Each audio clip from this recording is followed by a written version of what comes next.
Hola italianos, ¿cómo están? Bienvenidos a un video más y esta vez por fin vamos a acabar con la duda de por qué en Estados Unidos festejan el 5 de mayo como si fuera el 15 de septiembre. Resulta que el 5 de mayo es un día feriado en México. Feriado significa que no se trabaja ni se va a la escuela, es un día de asueto, de descanso. Sin embargo, en solo un estado de la República se celebra. Los demás, pues simplemente no vamos a la escuela, no vamos a trabajar, pero no hacemos nada especial para festejarlo. Pero como ya saben, en Estados Unidos, seas mexicano o no, festejan el 5 de mayo como si fuera el Día de México. El día que nosotros realmente festejamos el patriotismo mexicano es el 15 de septiembre. Sin embargo, el 5 de mayo también es un día súper importante para la historia de México. Resulta que había una guerra interna entre los conservadores y los liberales. Los liberales ganan esta guerra y Benito Juárez se convierte en presidente en 1857.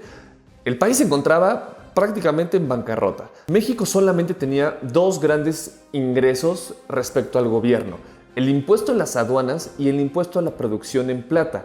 El problema que el 70% de los ingresos del gobierno se iban a pagar una deuda externa que se tenía con Inglaterra, Francia y España.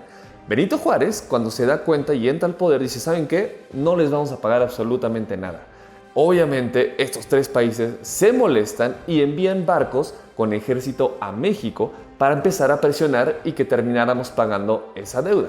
En 1861, estos barcos llegan al puerto de Veracruz y el gobierno elige a Manuel Doblado como el negociador para lograr la paz con estas potencias. Al final, todo entre comillas termina bien, excepto con Francia. La propuesta era que, uno, obviamente le íbamos a pagar, y número dos, dejaban que ellos intervinieran en las aduanas. O sea, que ellos podían estar checando cuándo entraba, cuánto salía, cuánto se cobraban de impuestos y de ahí cobrarse lo que a ellos les correspondía. Entonces digamos que iban a haber cuentas claras. Benito Juárez, viendo que Francia no se iba a doblegar y que lo más probable es que terminara en una invasión, decide que su ministro de guerra, que en ese tiempo era Ignacio Zaragoza, se movilizara hacia la ciudad de Puebla para empezar a defender, porque Francia eventualmente iba a querer entrar a la ciudad y el paso para entrar a la ciudad era por Puebla.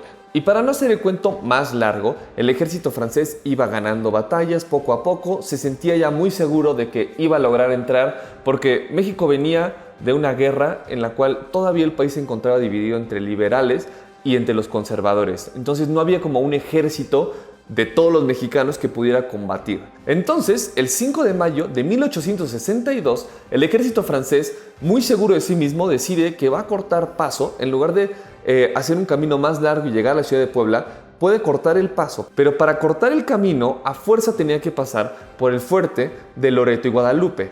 Estaban muy seguros de que iban a poder vencerlos aún pasando por el fuerte y entonces toman ese camino. Si lograban ganar esta batalla en Puebla, prácticamente iban a tener la puerta abierta para llegar a la Ciudad de México. El problema es que el ejército mexicano estaba peleando 4-1, o sea, por cada 4 soldados franceses había un soldado mexicano y ni siquiera estaban bien armados. Estaban armados con machetes, con palos, o sea, tampoco tenían un ejército con toda la tecnología y toda la milicia que tenía el mejor ejército del mundo en ese momento, que era Francia. Sin embargo, el hecho de que no estuvieran tan organizados y no estuvieran tan bien armados sacó mucho de onda al ejército francés. Imagínense que ustedes llegan a una lucha cuerpo a cuerpo, el ejército francés trae pistolas, pero te están atacando con un machete. Aunque traigas una bayoneta, el machete está más en corto para darle y los sorprendieron. Intentaron pasar por el fuerte 3 veces italianos. Se regresaban, venían, regresaban, venían. En la tercera vez logran subir al fuerte con escaleras. Ponen escaleras de madera en el fuerte, empiezan a subir y los mexicanos, en el ingenio mexicano, agarraron las balas del cañón y sin el cañón así las aventaban hacia abajo las escaleras.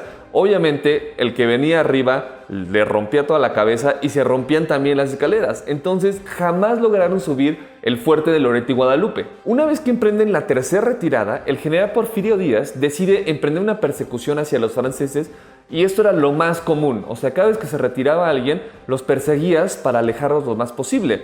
Pero en eso, el general Ignacio Zaragoza manda una carta y le dice a Porfirio Díaz que se regrese al fuerte. Esto obviamente sacó mucho de onda a los franceses y hasta el ejército mexicano. Aún así, fue una excelente idea, a pesar de que fue bastante criticada. El ejército francés se quedó en su base esperando 3 días a que los mexicanos llegaran. Y obviamente, siendo este el común denominador, decían, ¿por qué no vienen para acá, no? Los desconcertaron, jamás fueron, terminaron yéndose, pero si hubieran ido a atacar, habría sido una pésima idea, porque ya el ejército francés estaba organizado en su base y entonces en lugar de estar atacando, estarían defendiendo, cosa que eran muy buenos haciendo.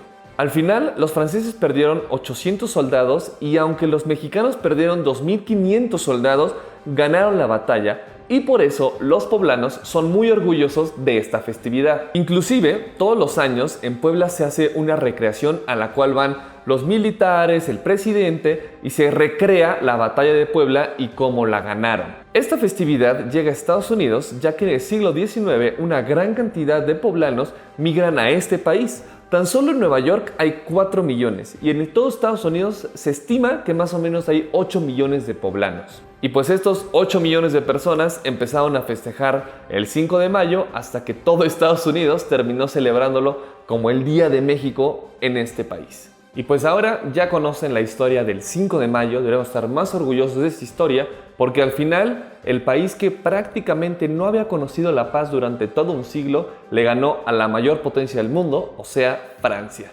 Y esto demuestra que cuando nos unimos podemos lograr muchas cosas. Deltadianos, estén muy orgullosos, festejen el 5 de mayo y recuerden que allá en la descripción les dejo los links a los demás canales, a las redes sociales. Acá pueden encontrar el video siguiente y anterior y al final les dejo el detrás de escenas.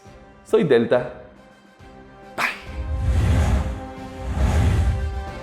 Creo que tengo media hora para grabar y solo voy a grabar yo creo que un video y después yo creo que mañana, bueno, es cierto, en la noche, regresando en la noche, voy a grabar otro video que es el de ASMR o AR, esa cosa de multisensorial, o sea, de que es como así todo.